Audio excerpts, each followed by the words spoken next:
Sendo eu um estudante das Sagradas Escrituras, do Espírito de Profecia e da História, nesta breve introdução na qual eu me apresento uma história parcial antes de entrar nos temas os quais são o porquê desta gravação. Por volta dos anos 90 e 91, eu havia acabado de passar pelo exército e era um rapaz tanto aéreo quanto qualquer outro, e por influência familiar comecei a visitar uma e outra igreja e a conversar com pessoas de crenças diferenciadas. Criei interesse pelo tema religião. Li a escritura toda em cerca de 3 meses. Não é nenhum recorde, mas eu procurava entender o que eu estava lendo e fiz estudos e concluí que, em termos de verdade, a Igreja Adventista era a que mais se aproximava da mesma. Naquele tempo, um jovem da igreja a qual eu frequentava me fez a seguinte afirmação: não estude com os adventistas, porque você vai acabar se tornando um deles. Eu não tinha esse medo, mas eu não queria ser um adventista, porque ao visitá-los, achei a igreja muito fria e eu gostava das amizades da igreja na qual eu me encontrava. Mas, a partir de um determinado momento, não foi mais possível estar lá, pois eu estava ciente da importância dos mandamentos. Inclusive, escrevi os 10 em 2 cartolinas. Foram 2 dias escrevendo e os afixei em meu quarto. Por fim, resolvi batizar na Igreja Adventista do Sétimo Dia no ano de 92. Era para mim um dia especial e assim foi. Fui batizado e aconteceu um fato interessante. Eu era uma pessoa que raramente sonhava e após o batismo comecei a ter sonhos em uma proporção muito elevada e tive um sonho sobre a vinda do nosso Salvador, que é um sonho muito comum. Já ouvi relatos neste mesmo contexto, só que, no meu caso, associei ele a uma data, a qual passou. Isso, de alguma forma, me direcionou para Guilherme Miller e a decepção de 1844. Em Belo Horizonte, na Central Timbiras, eu pedi a um amigo que me aconselhasse um livro do Espírito de Profecia, e ele me aconselhou Primeiros Escritos. E então, um dia, em um sonho, fui direcionado a um sonho de Ellen White com o título O Sonho sobre Guilherme Miller, o qual se encontra nas páginas 81, 82 e 83 do livro Primeiros Escritos. Eu vou ler o sonho e você poderá visualizá-lo em seu vídeo. Eu gostaria de frisar novamente, é um sonho de Ellen White, abre aspas. O sonho sobre Guilherme Miller. Sonhei que Deus, por uma mão invisível, enviou-me um cofrezinho admiravelmente trabalhado, cujo tamanho era de mais ou menos 15 centímetros de comprimento por 25 centímetros de largura, feito de ébano e curiosamente marchetado de pérolas. Presa ao pequeno cofre havia uma chave. Imediatamente tomei a chave e abri o cofre, quando, para minha surpresa, encontrei-o cheio de joias de toda espécie e tamanho, diamantes, pedras preciosas e moedas de prata e de ouro, e de todo tamanho e valor, lindamente arranjadas em seus diferentes lugares no cofre, e assim arranjadas, elas refletiam luz e glória, só igualadas pelo sol. Achei que eu não devia desfrutar esta maravilhosa visão sozinha, embora o meu coração estivesse mais que jubiloso ante o brilho, beleza e valor do seu conteúdo. Assim, coloquei-o em uma mesa de centro em minha sala e anunciei que todos os que tivessem vontade podiam vir e contemplar a mais gloriosa e fulgurante visão nunca dantes vista pelo homem nesta vida. O povo começou a entrar, de início poucos em número, mas aumentou até tornar-se uma multidão. Quando no princípio olharam para dentro do cofre, exclamaram de gozo, mas quando os espectadores aumentaram, cada um começou a mexer nas joias, tirando-as do cofre e espalhando-as na mesa. Comecei a pensar que o dono reclamaria outra vez o cofre e as joias de minhas mãos, e, se eu permitisse que fossem espalhadas, jamais conseguiria colocá-las de novo em seus lugares no cofre como estavam antes, e senti que eu nunca poderia fazer face ao custo, pois seria imenso. Comecei então a apelar ao povo para que não as manuseasse, não as tirasse do cofre, mas, quanto mais eu pedia, mas as espalhavam, e agora pareciam espalhar-as todas sobre o assoalho, pelo piso e sobre toda a peça de mobiliário na sala. Vi então que entre as pedras genuínas e moedas, eles haviam espalhado uma quantidade inumerável de joias espúrias e moedas falsas. Senti-me profundamente revoltada com seu baixo procedimento e ingratidão, e reprovei-os e censurei-os por isso. Mas, quanto mais eu os reprovava, mais eles espalhavam as joias espúrias e as moedas falsas entre as genuínas. Fiquei de ânimo revoltado e comecei a usar a força física para expulsá-los do aposento, mas enquanto eu estava empurrando um para fora, 3 entravam e traziam para dentro sujeira, cisco, areia e toda espécie de lixo, até que cobriram cada uma das verdadeiras joias, diamantes e moedas, ficando tudo fora de vista. Partiram também em pedaços o meu cofre e espalharam-no entre o lixo. Pensei que homem algum se incomodava com minha tristeza ou minha ira. Fiquei inteiramente desanimada e descoroçoada e assentei-me e chorei. Enquanto eu estava assim chorando e lamentando a minha grande perda e irresponsabilidade, lembrei-me de Deus e ferventemente orei para que Ele me enviasse auxílio. Imediatamente a porta se abriu, e um homem entrou na sala quando todas as pessoas se haviam retirado, e esse homem, tendo na mão uma vassoura, abriu as janelas, começando a varrer a sujeira e o lixo da sala. Pedi-lhe que desistisse, pois havia algumas joias preciosas espalhadas entre o lixo. Disse-me ele para não temer, pois tomaria cuidado delas. Então, enquanto ele varreu o lixo e a sujidade, joias e moedas falsas, tudo saiu pela janela como uma nuvem, sendo levadas pelo vento para longe. Na azáfama, eu fechei os olhos por um momento. Quando os abri, o lixo tinha desaparecido. As joias preciosas, os diamantes, as moedas de ouro e de prata jaziam espalhadas em profusão por todo o recinto. Ele colocou então sobre a mesa um cofre, muito maior e mais belo que o anterior, e ajuntou as joias, os diamantes, as moedas, amancheias, e lançou-as dentro do cofre, até não ficar uma só, embora alguns dos diamantes não fossem maiores que a ponta de um alfinete. Então ele me chamou: "Vem e vê." Olhei para dentro do cofre, mas os meus olhos estavam deslumbrados com a visão. Elas brilhavam com glória 10 vezes maior que a anterior.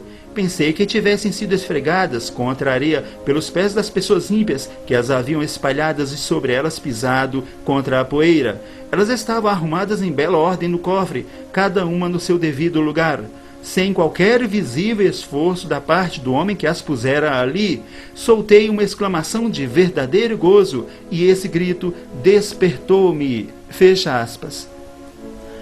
Eu li este sonho diversas vezes em um esforço para interpretá-lo. Em meu livro, ele se encontra bastante sublinhado, e a minha conclusão foi bastante interessante. Primeiro, o sonho é sobre Guilherme Miller, mas o conteúdo não tem nada a ver com ele. Na verdade, quando ela teve este sonho, Guilherme Miller já era uma situação passada. E prestando maior atenção, se vê que, na verdade, o sonho retrata a obra iniciada por Ellen White. Então, qual é o porquê do título? O sonho sobre Guilherme Miller. Certa vez, antes do primeiro advento, veio um homem, no espírito de Elias. Esse homem foi João Batista. Quando ela nos fala sobre o sonho sobre Guilherme Miller, trata-se de um homem que viria no espírito de Guilherme Miller.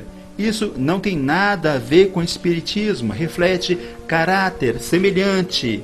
No mesmo sonho, na página 83, ela diz, abre aspas: "Enquanto eu estava assim chorando e lamentando a minha grande perda e responsabilidade, lembrei-me de Deus e ferventemente orei para que Ele me enviasse auxílio. Imediatamente a porta se abriu e um homem entrou na sala, quando todas as pessoas se haviam retirado, e esse homem, tendo na mão uma vassoura, abriu as janelas, começando a varrer a sujeira e o lixo da sala." Fecha aspas. Essa vassoura que esse homem tem na mão nada mais é do que uma mensagem. E no mesmo livro, Primeiros Escritos, página 48, em visão, ela diz, abre aspas: "Ao pequeno rebanho, caros irmãos, em 26 de janeiro de 1850, o Senhor me deu uma visão que vou relatar. Vi que alguns dentre o povo de Deus são obtusos e sonolentos e meio despertos, sem compreenderem o tempo em que vivemos, que o homem com a vassoura entrou, e que alguns, estão em perigo de serem varridos. Fecha aspas. O título, O Sonho sobre Guilherme Miller, está relacionado ao homem com a vassoura. Estamos vivendo um momento importante. Na sequência, temas. E o primeiro é a mensagem do terceiro anjo. Vista na Escritura, a mensagem do terceiro anjo é bem simples e de fácil entendimento, mas nos escritos do Espírito de Profecia, uma coisa nos chama a atenção. Veja o que ela nos fala em Eventos Finais, páginas 180 e 181, abre aspas. Nas igrejas adventistas do sétimo dia, deverá haver admirável manifestação do poder de Deus, mas ela não influirá sobre os que não se têm humilhado diante do Senhor, abrindo a porta do coração pela confissão e arrependimento. Na manifestação desse poder que ilumina a terra com a glória de Deus, eles só verão alguma coisa que em sua cegueira consideram perigosa, alguma coisa que despertará os seus receios e se disporão a resistir-lhe, visto que o Senhor não age de acordo com suas ideias e expectativas, eles combaterão a obra. Porque dizem eles, não reconheceríamos o Espírito de Deus se temos estado na obra por tantos anos? A mensagem do terceiro anjo não será compreendida, e a luz que iluminará a terra com sua glória será chamada de falsa luz, pelos que recusam andar em sua glória progressiva. Fecha aspas. Quando Ellen White nos fala através do Espírito de Profecia, naturalmente que ela se direciona mais particularmente aos adventistas. Portanto, quando ela nos diz que a mensagem do terceiro anjo não será compreendida, isso inclui também os adventistas. Vamos rever o verso da página 180, Eventos Finais, abre aspas. Visto que o Senhor não age de acordo com suas ideias e expectativas, eles combaterão a obra. Porque dizem eles, não reconheceríamos o Espírito de Deus se temos estado na obra por tantos anos? Fecha aspas. Observe que adventistas do sétimo dia de 10, 20, 30, 40 anos de igreja se encontram combatendo contra a obra de Deus, como o texto deixa bem claro, combatendo contra a mensagem do terceiro anjo. E por que ela nos diz que a mensagem não será compreendida? A igreja adventista entende muito bem a mensagem do terceiro anjo. Vamos ler em Apocalipse, capítulo 14, versos 9 e 10. Abre aspas. Seguiu-se a estes outro anjo, o terceiro, dizendo, em grande voz, se alguém adora a besta e a sua imagem e recebe a sua marca na fronte ou sobre a mão, também esse beberá do vinho da cólera de Deus, preparado, sem mistura, do cálice da sua ira, e será atormentado com fogo e enxofre diante dos santos anjos e na presença do Cordeiro. Fecha aspas. Lendo toda ela, a qual no final realça a perseverança dos santos, os que guardam os mandamentos de Deus, você verá que é uma mensagem bem simples. Por que então que ela nos fala que a mensagem não será compreendida, inclusive sendo combatida por muitos adventistas? O que acontece é que a mensagem se desencadeará por uma sacudidura, pela qual ela é realçada. Vamos observar então este mesmo acontecimento em 3 dimensões ou 3 pontos de vista diferenciados, sendo, ressalto, o mesmo acontecimento. Vejamos em Primeiros Escritos, página 270, depois em Mensagens Escolhidas, volume 1, página 180 e por fim, Eventos Finais, página 153, começando em Primeiros Escritos, página 270. Perguntei a significação da sacudidura que eu vira, e foi-me mostrado que era determinada pelo testemunho direto, contido no conselho da testemunha verdadeira à igreja de Laodiceia. Isto produzirá efeito no coração daquele que o receber, e o levará a empunhar o estandarte e propagar a verdade direta. Alguns não suportarão esse testemunho direto, levantar-se-ão contra ele, e isto é o que determinará a sacudidura entre o povo de Deus. Nesta primeira passagem, observe que uma verdade apresentada à igreja de Laodiceia determinará a sacudidura entre o povo de Deus. Vamos para a segunda passagem, que é o mesmo acontecimento, só que de um outro ponto de vista, em Mensagens Escolhidas, volume 1, página 180, abre aspas. Haverá uma sacudidura entre o povo de Deus, mas isto não é a verdade presente a ser levada às igrejas. Fecha aspas. Nesta segunda passagem, ela nos mostra que haverá uma sacudidura, mas que esta sacudidura não é a verdade presente a ser levada às igrejas. De fato, não é a verdade presente a ser levada às igrejas, pois, se na passagem anterior a sacudidura é causada por uma verdade apresentada à igreja de Laodiceia, saiba que entre a verdade presente está o sábado do quarto mandamento. Então, certamente que não é o sábado apresentado aos adventistas do sétimo dia que causará uma sacudidura. Então vamos ver a mesma sacudidura já de um outro ponto de vista, em Eventos Finais, página 153, abre aspas. Ao vir a sacudidura, pela introdução de falsas teorias, esses leitores superficiais não ancorados em parte alguma, são como a areia movediça, escorregam para qualquer posição, para agradar a tendência de seus sentimentos de amargura. Fecha aspas. Encontrada também em Testemunhos para Ministros, página 112. Já nesta última passagem apresentada, ela relaciona a sacudidura a falsas teorias. Então, as três passagens nos dão a seguinte situação.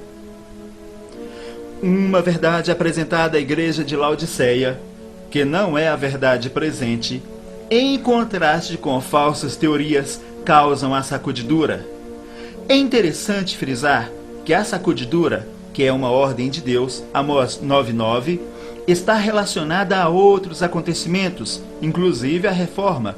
Vejamos como ela nos fala sobre a reforma em Eventos Finais, páginas 163 e 164, abre aspas.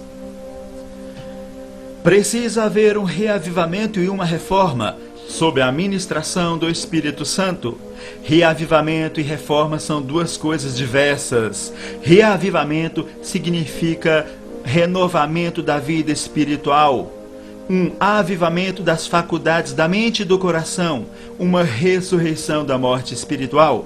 Reforma significa uma reorganização, uma mudança nas ideias e teorias, hábitos e práticas. Fecha aspas.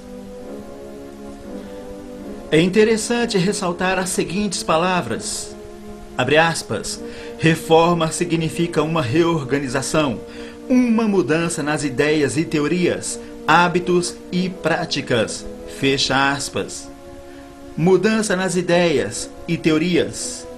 E o que é que há de errado com as ideias e teorias? É o que você vai ver a seguir.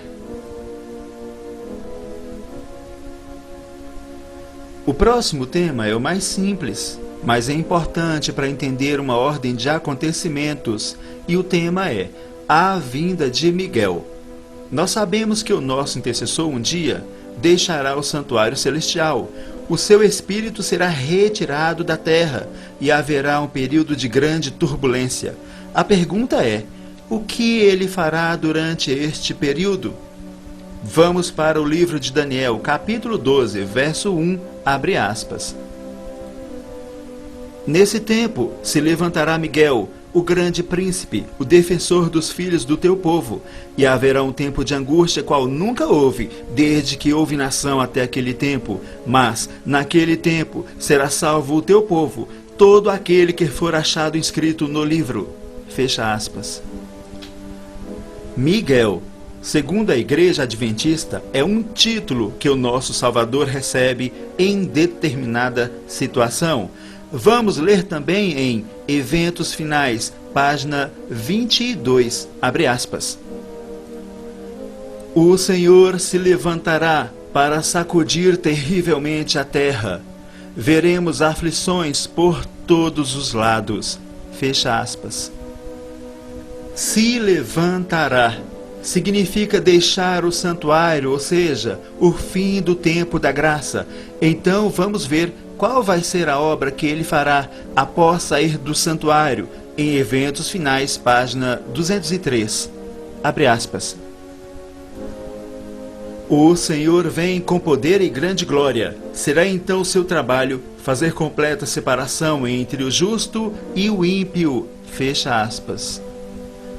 Ele vem fazer separação entre o justo e o ímpio, mas, neste momento, ele ainda não será visto. Vamos para mais uma passagem em Eventos Finais, página 201, abre aspas. Vi que o Senhor, em juízo, andará no fim do tempo pela terra. As terríveis pragas começarão a cair. Fecha aspas. Estas passagens apresentadas são fáceis de entendimento, ou seja, Miguel se levantará, deixará o santuário e virá fazer separação entre o justo e o ímpio e, frisando mais uma vez, neste momento ele ainda não será visto. Este trecho apresentado é importante para que algumas passagens do espírito de profecia possam ser melhor compreendidas. Vamos explicar duas situações. A primeira se encontra em Eventos Finais, página 199, abre aspas. Cristo declarou que quando ele vier, alguns de seu povo expectante estarão empenhados em transações comerciais. Alguns estarão semeando no campo, outros ceifando e colhendo, e outros ainda moendo num moinho. Fecha aspas. Esta também é uma passagem bíblica. Quando o Senhor vier nas nuvens do céu, os servos do Altíssimo não estarão envolvidos em transações comerciais, nem semeando, nem ceifando, nem colhendo, nem moendo. Haverá uma lei dominical universal. Eles ouvirão inclusive a voz do Pai anunciando o dia e a hora da vinda do Filho. Não há nenhuma contradição. A passagem acima nos fala do dia do Altíssimo, quando ele deixar o santuário e vier. Nesta ocasião, ele não será visto. Vamos para mais uma passagem, a qual se encontra em Eventos Finais, página 198, abre aspas.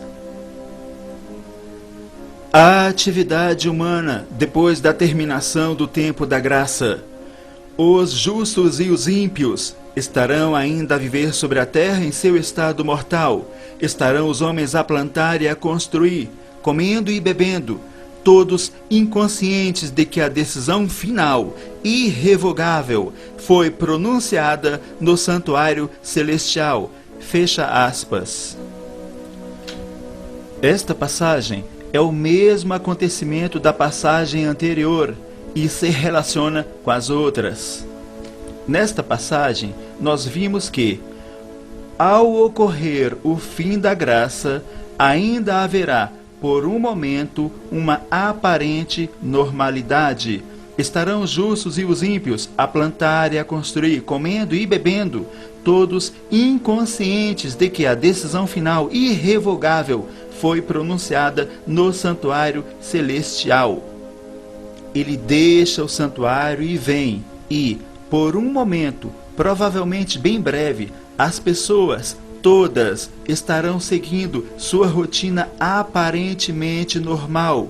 Portanto, temos uma primeira situação, em que a vinda dele é a saída do santuário para sacudir a terra, ou fazer separação entre o justo e o ímpio, de forma não vista. Ou seja, diferente do dia em que ele será avistado nas nuvens do céu. Em uma palestra de um importante pastor adventista, a qual se encontra também postada na internet, do pastor Aldrovando Araújo, com o tema base, os 144.000, a qual se encontra dividida em diversas partes. Entre a primeira e a terceira parte apresentada, existem 3 pontos os quais merecem ser reavaliados. Primeiro, ele apresenta uma passagem onde Ellen White nos fala que os 144.000 terão estrelas e cada estrela significa uma alma ganha. Os que estudam sabem que essa passagem realmente existe. Então, ele nos diz que se cada um dos 144.000 tiver uma estrela, então já serão 288, ou seja, 144.000 mais 144.000, 288.000. Este é um dos argumentos que ele apresenta para mostrar que o número é simbólico.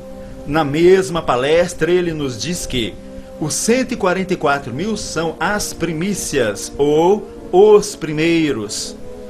Em verdade, ter uma estrela ou mais na coroa não significa que os 144.000 se multipliquem com base na quantia de estrelas existentes nas coroas. Durante suas vidas, eles ganharam almas, uma ou mais, mas isso não necessariamente significa que estas pessoas estarão no grupo dos 144.000 multiplicando-os. O Espírito de Profecia nos diz em Primeiros Escritos, página 16. Os 144.000 clamaram, aleluia, quando reconheceram os amigos que deles tinham sido separados pela morte. E no mesmo instante fomos transformados e arrebatados juntamente com eles, para encontrar o Senhor nos ares. Ou seja, os 144.000, durante o seu tempo, poderão levar a salvação a pessoas que virão a dormir e eles permanecendo, consequentemente tendo estrelas em suas coroas, mas isso não necessariamente multiplicando o número 144.000. Não vou me aprofundar mais neste ponto, porque acho desnecessário, dado as evidências. Vamos para o próximo. Ele nos diz que a palavra mulheres, que aparece no verso 4 do capítulo 14 do livro do Apocalipse, é símbolo de igrejas. Na verdade, toda a igreja adventista diz isso, ou seja, os seus representantes. Então, vamos ler antes, em Apocalipse, capítulo 9, verso 8. E tinham cabelos como cabelos de mulheres, e os seus dentes eram como de leões. Então teríamos, e tinham cabelos como cabelos de igrejas. Não dá certo. Em Apocalipse capítulo 9, verso 8, o profeta viu alguma coisa e trouxe ao nosso entendimento ao que se parecia o que ele havia visto. A palavra mulheres ali é literal e plural exato, assim como se lê. E o que é que isso tem a ver com Apocalipse capítulo 14, verso 4? Acontece que os símbolos não podem ser manipulados a bel prazer. Certa vez eu perguntei na igreja adventista por Apocalipse capítulo 9, verso 8, e me foi dito que se referia a mulheres, plural e literal exato. Quando perguntei por Apocalipse 14, verso 4, então me foi dito que se tratava de igrejas apóstatas. Não se pode fazer isto. A palavra mulher, quando aparece em Apocalipse no singular, se refere à igreja, seja ela falsa ou verdadeira. Quando a palavra mulheres, porém, aparece no plural, é exata, plural e literal. Em Apocalipse 14, verso 4, o profeta inicia uma série de afirmações, todas literais. E o verso do Apocalipse 14, o verso 4, é assim como se lê: são estes os que não se macularam com mulheres, porque são castos. A palavra símbolo para igrejas no plural em Apocalipse é castiçais. Vamos ler em Apocalipse capítulo 1, verso 20, abre aspas. O mistério das 7 estrelas que viste na minha destra e dos 7 castiçais de ouro. As 7 estrelas são os anjos das 7 igrejas, e os 7 castiçais que viste são as 7 igrejas. Fecha aspas. Hoje, Babilônia pode ser considerado um composto, confusão. Não há no Apocalipse uma palavra exata, símbolo para igrejas apóstatas. O versículo 4 de Apocalipse 14 é apenas um diferencial, pois na conversão e batismo os pecados são totalmente perdoados. No céu haverá os que morreram de morte natural, os mártires e os 144.000. Mais para frente, nós veremos um templo na nova terra, aonde somente os 144.000 poderão entrar. Um templo na nova terra, aonde somente os 144.000 poderão entrar.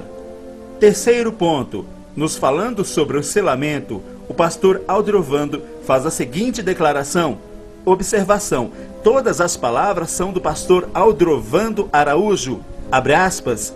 Alguns que defendem o literalismo, que é só 144.000, se apegam a esse texto. Está aqui, o número dos selados. Queridos, o princípio da interpretação bíblica diz o seguinte: uma passagem é totalmente literal ou totalmente simbólica. O mesmo versículo não pode ser meio literal e meio simbólico. Se o número 144.000 é real, é literal, então as tribos de Israel também é literal. Logo, não tem lugar no céu para brasileiros, para americanos, para japonês. Só os israelenses ou israelitas é que irão se salvar. Agora, todo mundo sabe que o Israel que está falando aqui é simbólico, é espiritual.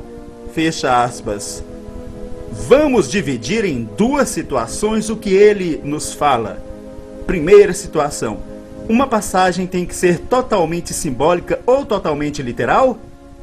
Vamos ver se realmente é assim em Apocalipse, capítulo 14, verso 1, e depois vamos ver a passagem apresentada por ele. Vamos ler Apocalipse, capítulo 14, verso 1, abre aspas.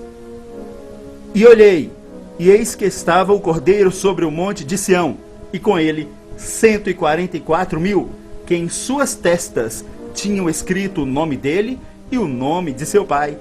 Fecha aspas. Vamos destacar nesta passagem 2 nomes, Cordeiro e Sião. Cordeiro. A palavra cordeiro é tão familiar ao nosso Salvador que quase que deixa de ser um símbolo. E o Monte Sião que aparece ali, é simbólico ou literal? Certa vez, um pastor, em um sermão, disse que Sião é a igreja. Pode ser, mas depende do caso ou do contexto. Por exemplo, em Isaías, capítulo 2, verso 3, lemos: Irão muitas nações e dirão: Vinde e subamos ao monte do Senhor e à casa do Deus de Jacó, para que nos ensine os seus caminhos e andemos pelas suas veredas.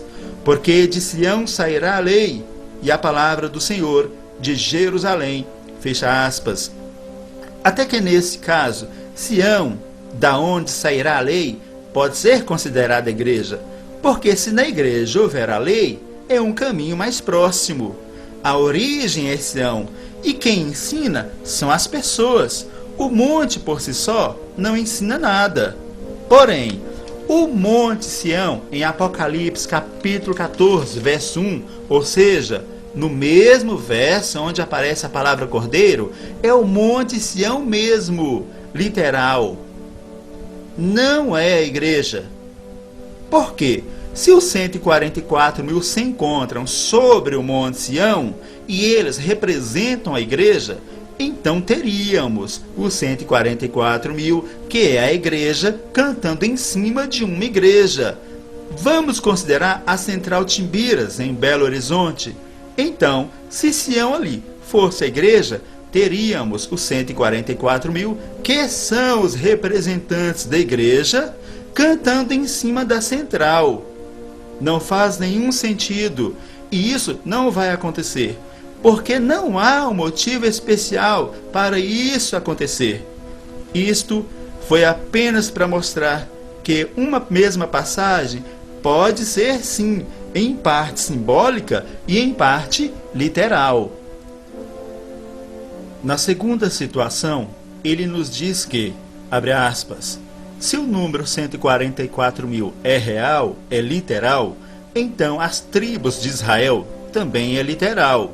Logo, não tem lugar no céu para brasileiros, para americanos, para japonês.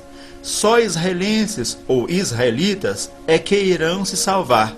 Agora, todo mundo sabe que o Israel que está falando aqui é simbólico, é espiritual. Fecha aspas. Ele não economizou nas palavras. Em qualquer situação, os 144 mil é um grupo final. Isto é indiscutível no espírito de profecia. Independente de qualquer situação, no céu terá brasileiros, americanos e japoneses. Mas vamos à questão principal. E para isto, algumas perguntas. Israelense é só aquele que mora em Israel? Ou aquele que mora em outro país também conta? Aquele filho de israelense que se casou com uma estrangeira, conta ou não conta? Manassés, filho de José, com uma egípcia, e igualmente a sua descendência mista, conta ou não conta? Manassés, que veio a ter o seu nome entre as tribos de Israel. Apocalipse capítulo 7. E a inumerável descendência de cristãos novos, conta ou não conta? Cristãos novos é uma inumerável descendência de judeus, porque muitos judeus foram forçados a se batizarem no cristianismo durante a Inquisição, quando também tinham seus nomes trocados por nomes comuns, de forma que você que pensa ser brasileiro, americano ou japonês, pode surpreender-se em uma pesquisa genealógica, tendo confirmada uma origem israelense, com base em sobrenomes e, se isso acontecer, não será nenhuma surpresa. Explicadas algumas situações, tudo o que resta são alguns complementares com base na Escritura e no espírito de profecia. Em Mateus, capítulo 19, verso 12, lemos, abre aspas, porque há eunucos de nascença, há outros a quem os homens fizeram tais, e há outros que a si mesmos se fizeram eunucos, por causa do reino dos céus. Quem é apto para admitir, admita, fecha aspas. Veja que há 3 classes de eunucos. A primeira é de nascença, são homens que nasceram estéreis, não têm filhos. A segunda classe são homens que foram castos para tomar conta das concubinas ou mulheres dos reis, entre outras tarefas. E a terceira são homens comuns ou solteiros. O apóstolo Paulo poderia ser um exemplo. Estes, segundo a Escritura, se fizeram tais por causa do reino dos céus. É a este grupo que se refere Apocalipse capítulo 14, verso 4, os 144 mil. E em Isaías encontramos uma promessa que não se cumpriu e se cumprirá na nova terra. Vamos ler em Isaías capítulo 56, versos 3, 4 e 5. Abre aspas. E não fale o filho do estrangeiro que se houver chegado ao Senhor, dizendo, de todo me apartará o Senhor do seu povo. Nem tampouco diga o eunuco, eis que eu sou uma árvore seca. Porque assim diz o Senhor, a respeito dos eunucos que guardam os meus sábados, e escolhem aquilo que me agrada, e abraçam o meu concerto. Também lhes darei na minha casa e dentro dos meus muros um lugar e um nome, melhor do que o de filhos e filhas, um nome eterno. Darei a cada um deles que nunca se apagará. Fecha aspas. Esta foi a promessa feita em Isaías. Vamos ver agora o cumprimento da mesma no espírito de profecia, em Primeiros Escritos, página 19, abre aspas. O monte Sião estava exatamente diante de nós, e sobre o monte um belo templo, em cujo redor havia 7 outras montanhas, sobre as quais cresciam rosas e lírios. E vi as crianças subirem, ou, se o preferiam, fazer uso de suas pequenas asas e voar ao cimo das montanhas e apanhar flores que nunca murcharão. Para embelezar o lugar, havia em redor do templo todas as espécies de árvores, o burcho, o pinheiro, o cipreste, a oliveira, a murta, a romanceira e a figueira, curvada ao peso de seus figos maduros, embelezavam aquele local. E quando estávamos para entrar no santo templo, Jesus levantou sua bela voz e disse: somente os 144.000 entram neste lugar. E nós exclamamos: aleluia! Esse templo era apoiado por 7 colunas, todas de ouro transparente, engastadas de pérolas belíssimas. As maravilhosas coisas que ali vi, não as posso descrever. Oh, se me fosse dado falar a língua de Canaã, poderia então contar um pouco das glórias do mundo melhor. Vi lá mesas de pedra, em que estavam gravados, com letras de ouro, os nomes dos 144.000, fecha aspas. Veja que, no livro de Isaías, é feita a promessa de que eles teriam um lugar e receberiam cada um deles um nome de destaque. Já em Primeiros Escritos, ela nos fala em visão do cumprimento da promessa, de um lugar, um templo, aonde somente os 144.000 podem entrar. E ela completa, de acordo com a promessa: vi lá mesas de pedra, em que estavam gravados com letras de ouro os nomes dos 144.000. Portanto, em uma passagem temos a promessa e em outra temos o cumprimento da mesma. Então, Mateus, capítulo 19, verso 12, Apocalipse, capítulo 14, verso 4, Isaías, capítulo 56, verso 4, e Primeiros Escritos, página 19. Todas essas passagens se referem ao mesmo grupo. O espírito de profecia nos diz também, em Eventos Finais, página 220, que, abre aspas, muitos serão levados a repousar antes que a prova de fogo do tempo de tribulação venha sobre o nosso mundo. O Senhor muitas vezes me instruiu de que muitos pequeninos hão de ser removidos do tempo de angústia. Havemos de ver nossos filhos, de ver de novo nossos filhos. Havemos de encontrar-nos com eles e reconhecê-los nas cortes celestes. Fecha aspas. Números no Apocalipse são totais. Números no Apocalipse são totais. 666 é sempre 666 e não vira 777 ou 888. 7, o número 7, é sempre 7 montes, e não vira 8 ou 9 montes. O número 12 tribos, não vira 13 ou 14 tribos. E o número 144.000 não vira 288.000. É o número total. Não serão os únicos salvos de época, mas é o número dos santos que estarão vivos quando no segundo advento. Os 144.000 é composto por santos vivos. Em Primeiros Escritos, página 283, o Espírito de Profecia nos mostra que os 144.000 serão trasladados sem que vissem a morte. Abre aspas. Trasladando, sem que vissem a morte, aos fiéis e expectantes que durante tanto tempo o haviam esperado. Fecha aspas. Existe uma teoria de que pessoas salvas que repousam ressuscitarão para fazerem parte dos 144.000. É perigosa, dá margem ao espiritismo, pois está previsto que seres caídos aparecerão em forma de entes queridos.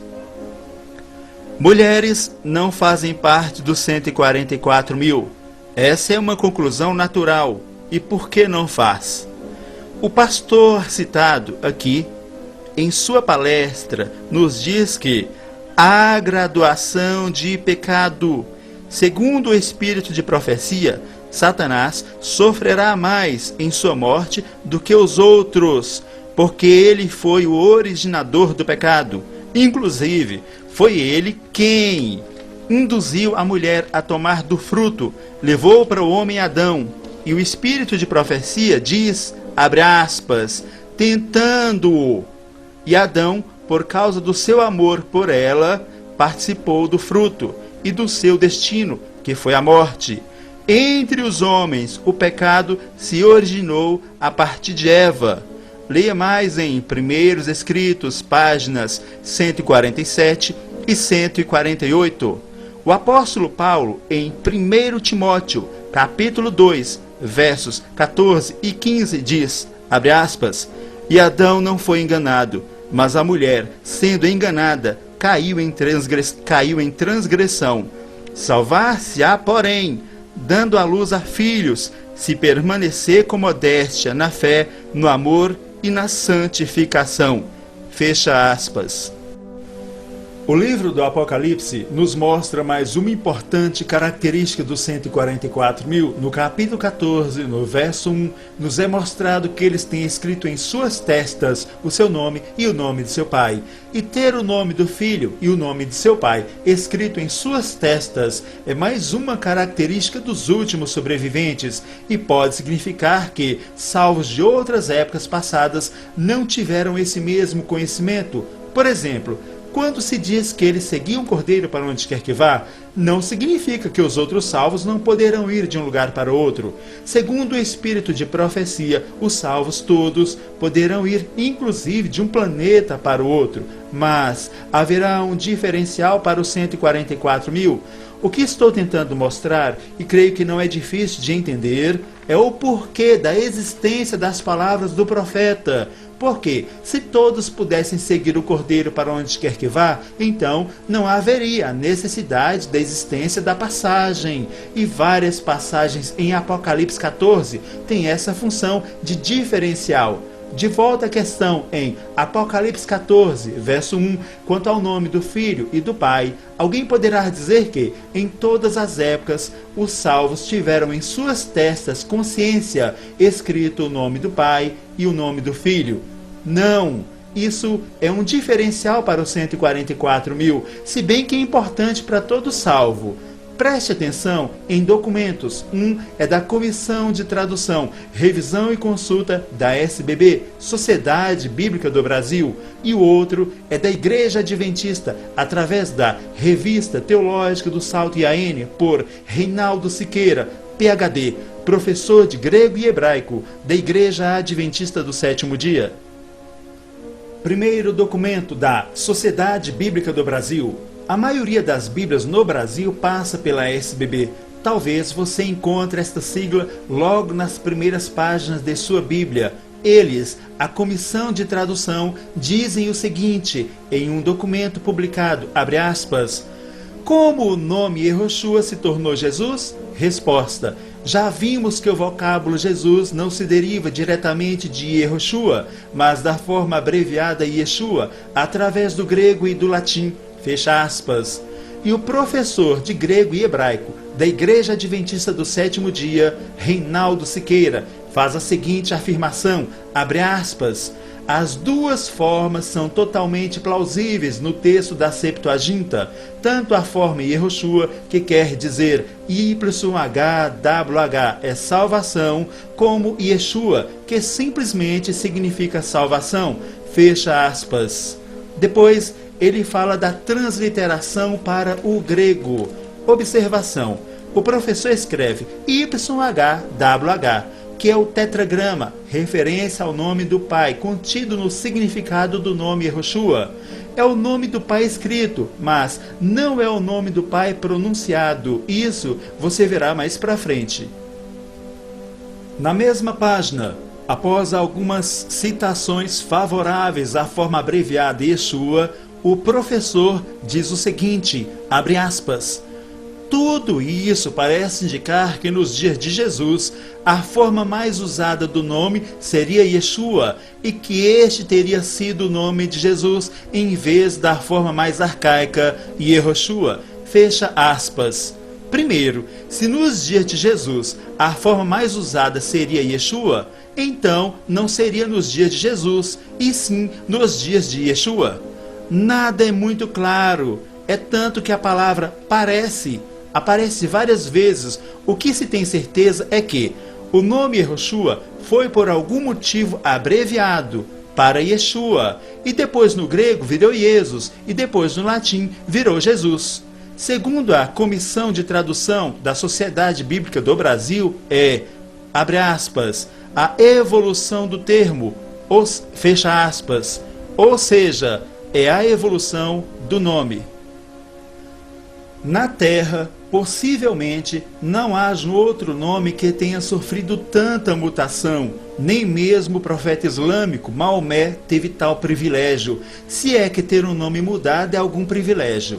A partir de agora, e em uma sequência, será mostrado evidências bíblicas de que o nome dele não é Jesus. Vamos ler em Atos, capítulo 4, versos 17 e 18, abre aspas. Mas, para que não haja maior divulgação entre o povo, ameacemo-los para não mais falarem neste nome a quem quer que seja. Chamando-os, ordenaram-lhes que absolutamente não falassem, nem ensinassem em o nome de Jesus. Fecha aspas. Por que os fariseus não queriam que falasse no nome dele? Porque era um nome especial, excelente, evidenciando ter referência ao nome do Deus de Israel, e eles não queriam que fosse divulgado. Vamos ver um contraste em Apocalipse capítulo 17, verso 3, lemos, abre aspas, e levou-me em espírito a um deserto, e vi uma mulher assentada sobre uma besta de cor escarlata, que estava cheia de nomes de blasfêmia, e tinha 7 cabeças e 10 chifres, fecha aspas. Quem tem entendimento sabe que o nome Jesus Cristo é um dos nomes mais utilizados pela besta, e o profeta não deveria ter sido mais cuidadoso, ou seja, na sequência ele deveria ter dito, acautelai-vos, porque entre os nomes de blasfêmia estava o nome do Filho de Deus. Mas ele não disse isso, ele viu nomes de blasfêmia. Blasfemar é corromper o que é santo. Também estava profetizado que a besta seria contra tudo o que se chama Deus, naturalmente, em especial contra o Deus verdadeiro, mas não contra os deuses pagãos, inclusive o Deus Sol. Isso nos faz lembrar 25 de dezembro, que é o antigo dia do Deus Sol, data de nascimento de Jesus Cristo. Então, você logo pensa, que absurdo os antigos terem associado o nome Jesus Cristo ao Deus Sol. Não se engane, quem fez isso sabia muito bem o que estava fazendo. Vejamos também em Mateus, capítulo 10, verso 22, abre aspas, e odiados de todos sereis por causa do meu nome, mas aquele que perseverar até o fim será salvo, fecha aspas. E, em Apocalipse capítulo 13, a partir do verso 11 até o verso 18, está prevista uma crise, verso 17, abre aspas, para que ninguém possa comprar ou vender, senão aquele que tem a marca, o nome da besta ou o número do seu nome, fecha aspas. Alguém acha que será odiado por causa do nome Jesus Cristo? Como, pois, se este é um dos nomes mais utilizados pela besta? O espírito de profecia nos mostra que Satanás aparecerá na semelhança do Filho de Deus. Apresentarei as passagens e preste atenção em 2 pontos. Primeiro, ele apoiará a instituição da besta, alegando que mudou do sábado para o domingo e, como seria estranho ele exigir adoração, ser-nos-á ordenado, através da besta, a adorar este ser e, consequentemente, Jesus Cristo. São 2 pontos que ficam em evidência. Um é o domingo, que é o oposto do sábado, porque um é o sinal da besta e o outro é o sinal de Deus. O outro é o nome da besta e o outro é o nome de Deus. Vamos ler em Eventos Finais, páginas 142 e 144. Abre aspas. Em várias partes da terra, Satanás se manifestará entre os homens como um ser majestoso, com brilho deslumbrante, assemelhando-se à descrição do Filho de Deus por São João no Apocalipse. Em tom manso e compassivo, apresenta algumas das mesmas verdades celestiais e cheias de graça que o Salvador proferia, cura as moléstias do povo e então, em seu pretenso caráter de Cristo, alega ter mudado o sábado para o domingo, ordenando a todos que santifiquem o dia que ele abençoou. Página 144. Satanás se apresentará personificando a Jesus Cristo e realizando poderosos milagres, e os homens se prostrarão e o adorarão como Jesus Cristo. Ser-nos-á ordenado adorar este ser, a quem o mundo glorificará como Cristo. Fecha aspas. Veja que Satanás será adorado através do nome Jesus Cristo. Daí a necessidade de se mostrar o nome verdadeiro, porque Deus não é Deus de confusão. O nome do nosso Salvador é Yehoshua e aparece em algumas versões bíblicas no rodapé. Esse é o nome completo e em seu significado contém uma referência ao nome do Pai. Já a abreviação, também citada pelo professor Reinaldo Siqueira, Yeshua, significa somente salvação e omite o tetragrama, o qual é uma referência ao nome do Pai. Esta referência ao tetragrama sagrado, a qual está contido no nome Yehoshua, é importante, pois valida o 3º mandamento e igualmente Apocalipse 14, verso 1, tendo escrito em suas testas o seu nome e o nome de seu Pai. O nome Yehoshua não são 2 nomes e não poderia ser. É um nome indivisível que tem significado. É um nome único, pois, de acordo com a Escritura, só há um único nome pelo qual importa que sejamos salvos. E isso é muito interessante, porque, embora ele seja um nome único, pelo fato de fazer referência ao nome do Pai, então pode-se dizer que é o nome do Pai e o nome do Filho em um único nome. O tetragrama é o nome do Pai escrito e impronunciável. Aparece muitas vezes como YHWH. É uma referência às 4 letras hebraicas, Iod, Re, Vav, Re. Geralmente se encontra materiais afirmando que esse nome é impronunciável aos judeus. Acontece que a escrita em Israel era sem vogais. É como se o nome Brasil se escrevesse BRSL e se lesse Brasil, sem as vogais. Só que no caso do nome de Deus, como houvesse restrições, severas ou não, em pronunciar, a pronúncia caiu em esquecimento. Então ficou as 4 letras Yud, Re, Vav, Re. Perdeu-se a pronúncia exata.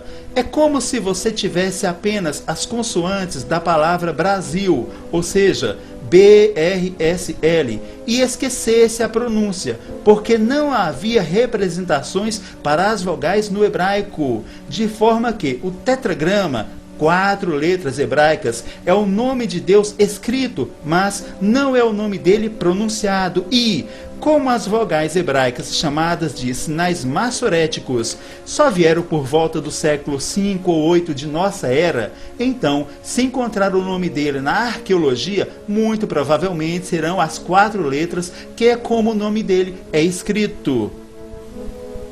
Ellen White.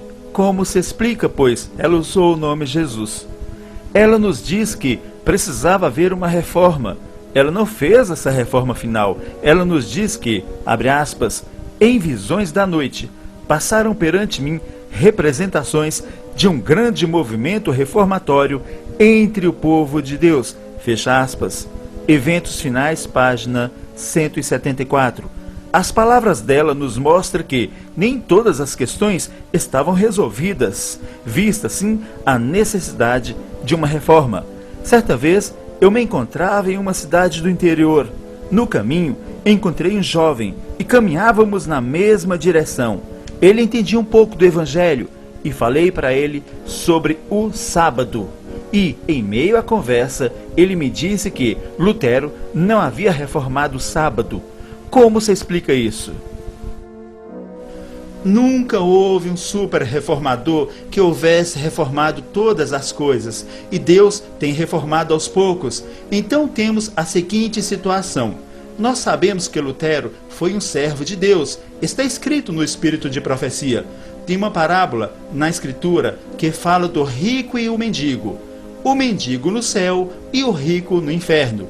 Lembre-se, isto é apenas uma ilustração. Então, vamos voltar ao jovem que eu conversava. Digamos que ele não aceite o sábado, o mandamento de Deus, porque afinal Lutero não o reformou. Então, teríamos em uma situação Lutero no céu e aquele jovem no inferno.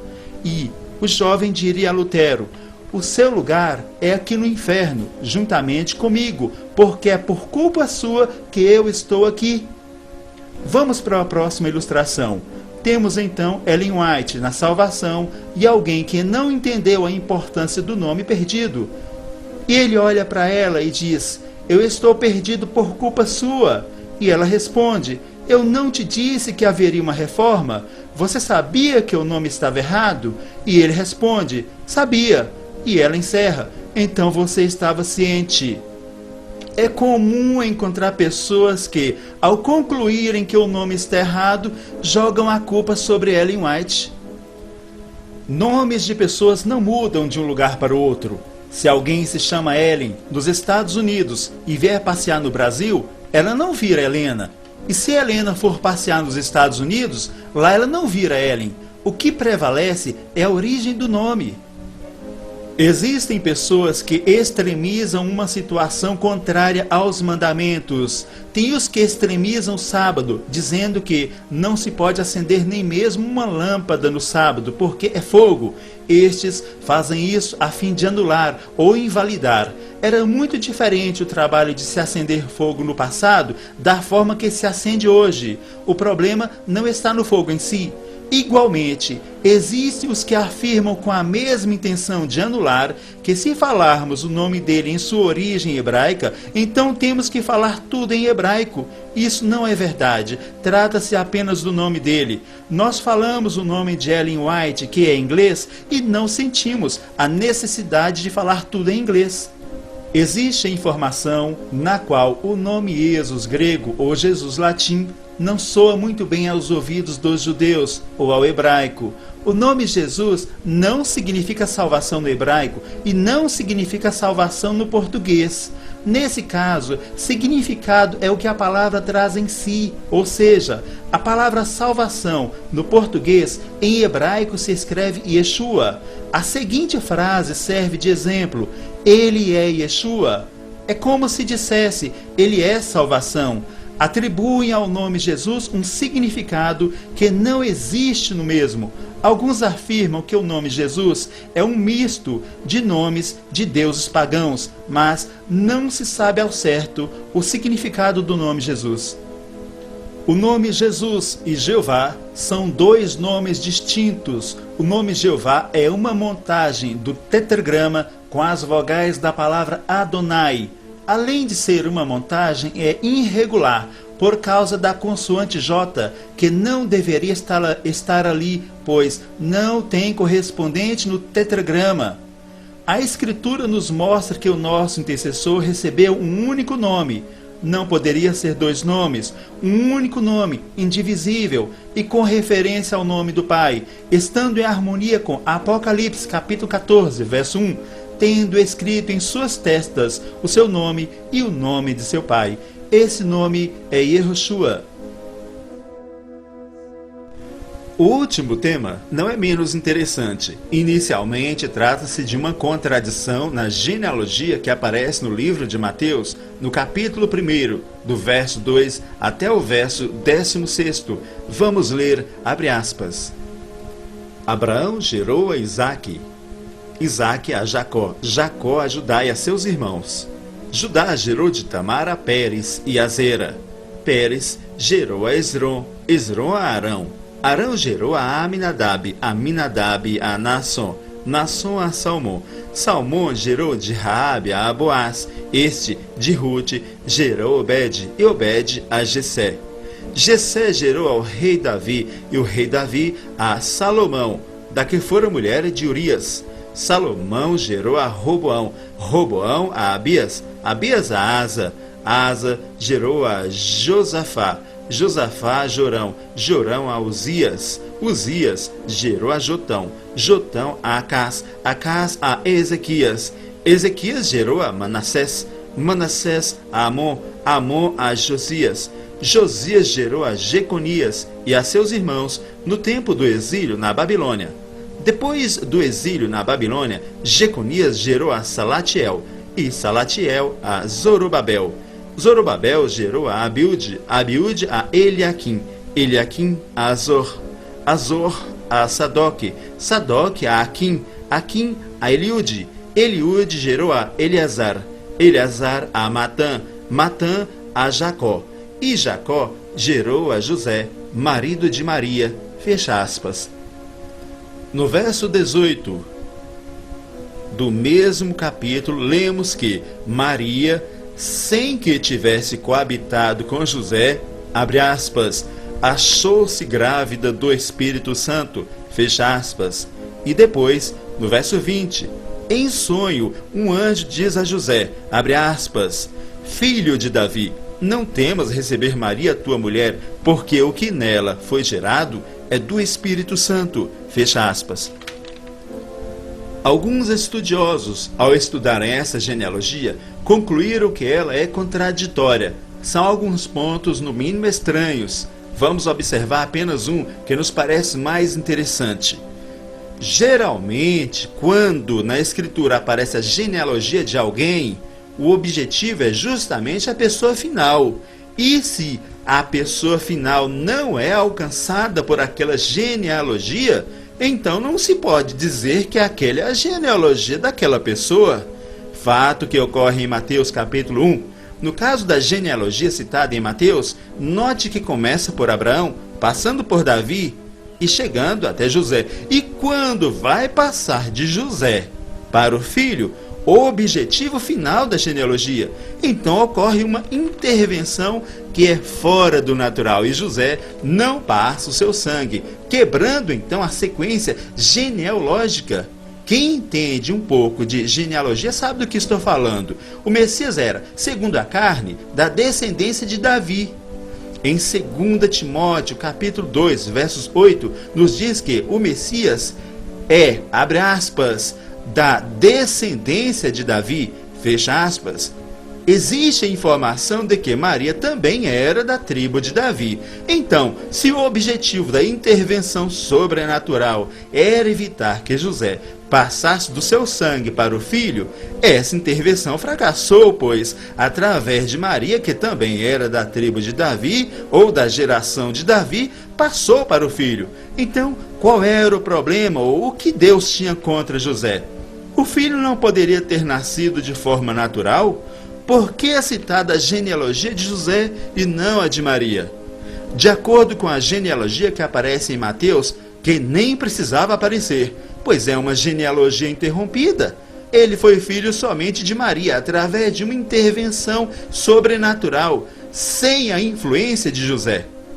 Explicando, houve sim uma intervenção, porém uma intervenção humana na Escritura, porque o Messias hebraico não cumpria com determinadas crenças mitológicas existentes. E uma dessas crenças é a de que um semideus tinha que nascer de uma mulher virgem, e daí algumas adaptações escriturísticas e, por isso, contradições. De acordo com a mitologia pagã, abre aspas, Samíramis, mesmo sendo ainda virgem, deu à luz a Tamuz.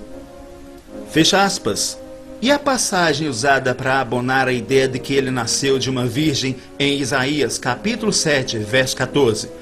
Primeiramente, leia outros versos, a partir do capítulo 7, do verso 10 até o verso 16, e não somente o verso 14. Existe um contexto judaico significativo, no qual esta passagem faça parte do contexto de uma profecia acerca do rei Acás, do qual a jovem mulher teria um filho. O ponto mais interessante é que, no hebraico, a palavra não é virgem, e sim jovem mulher. A palavra virgem, nas traduções, é uma interpretação forçada aí. Onde há contradição é porque houve alteração. E outras passagens correlacionadas a esta podem ter sido remodeladas. Vamos ver em evidência quem fez com que o nascimento dele, que na verdade foi um nascimento normal, parecesse um nascimento sobrenatural. Em 1 João, capítulo 4, versos 1, 2 e 3, nos é mostrado que todo espírito que confessa que ele, abre aspas, veio em carne, é de Deus, fecha aspas. E no verso 3, nos é mostrado que todo espírito que não confessa que ele, abre aspas, veio em carne, não é de Deus, mas este é o espírito do anticristo, do qual já ouviste que há de vir e eis que já está no mundo, fecha aspas. Analisando, primeiro, o espírito que confessa que ele veio em carne é de Deus. Segundo, o espírito que não confessa que ele veio em carne não é de Deus, mas é o espírito do anticristo. O espírito do anticristo não muda, é o mesmo, e identifica o anticristo. O que o apóstolo quer dizer é que o anticristo, ou a besta, nega que ele veio em carne. Conclusão primeira. A igreja adventista identifica o anticristo. O problema é que a crença da igreja adventista e do anticristo é idêntica neste ponto, de que ele nasceu de uma intervenção sobrenatural. Mas o apóstolo João adverte, este é o espírito do anticristo, não convém à igreja. Nesta mesma linha de raciocínio, existe uma outra situação na qual a igreja adventista se assemelha a este poder religioso. Antes vamos ler algumas passagens. Primeira, em Gênesis capítulo 1, verso 26, lemos, abre aspas, também disse Deus, façamos o homem à nossa imagem, conforme a nossa semelhança, fecha aspas. A palavra façamos está no plural. Plural é mais que um, ou seja, podem ser 2, 3, 4, 5 e assim sucessivamente. Vamos ler em Provérbios capítulo 30, verso 4, abre aspas. Quem subiu ao céu e desceu? Quem encerrou os ventos nos seus punhos? Quem amarrou as águas na sua roupa? Quem estabeleceu todas as extremidades da terra? Qual é o seu nome? Qual é o nome do seu filho, se é que o sabes? Fecha aspas. Esta passagem é uma nítida referência à criação. E quantos aparecem nesta passagem? Apenas 2, o pai e o filho. Vamos ver no espírito de profecia em Primeiros Escritos, página 145, abre aspas.